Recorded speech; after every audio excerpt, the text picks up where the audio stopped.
La taxe rose. La taxe rose désigne des écarts de prix entre des produits ou services similaires destinés aux hommes ou aux femmes. Souvent, la version féminine est plus chère sans raison objective. Ce n'est pas une taxe légale, mais une pratique commerciale liée au marketing genré. Voici deux déodorants vendus au Québec. Le prix est identique, 5,99 $, mais la quantité n'est pas la même. 50 millilitres pour les femmes, 75 millilitres pour les hommes. Résultat, les femmes paient plus au litre. Deux téléphones genrés affichent des prix différents alors qu'ils proposent les mêmes fonctionnalités. Le seul élément qui change, le design associé à un public masculin ou féminin. De Tokiwoki, rose pour les filles, bleu pour les garçons. Les prix, eux, ne sont pas identiques, même si le produit l'est. Même phénomène avec ces réveils. Les modèles destinés aux enfants, différenciés par la couleur, sont vendus à des tarifs distincts. Dans le rayon jouet, une caisse rose et une caisse bleue. Le principe est le même, mais le prix est plus élevé pour la version fille. Peut-être la peinture rose coûte-t-elle plus cher? Deux appareils photo jouets, différenciés uniquement par la couleur et l'emballage. Là encore, la version féminine coûte plus cher.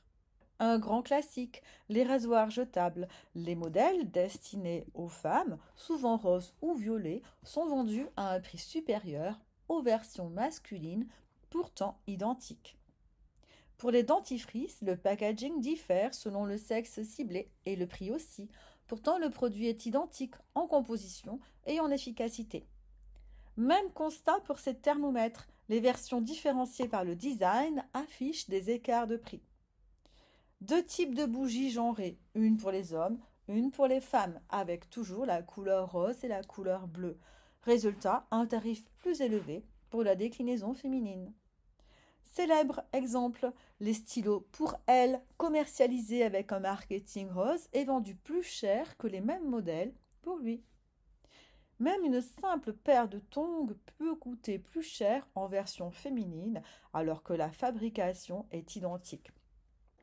Et ce sera la même chose pour les Kinder, les mécanos, les hippopotames filles ou garçons, les calculatrices filles ou garçons et même les bonnets. Pourquoi ces écarts?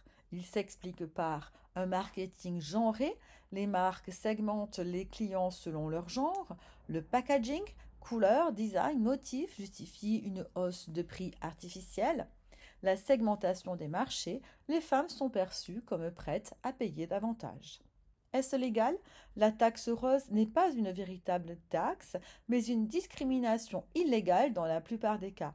C'est une pratique commerciale, mais elle contribue à des inégalités réelles dans la consommation quotidienne.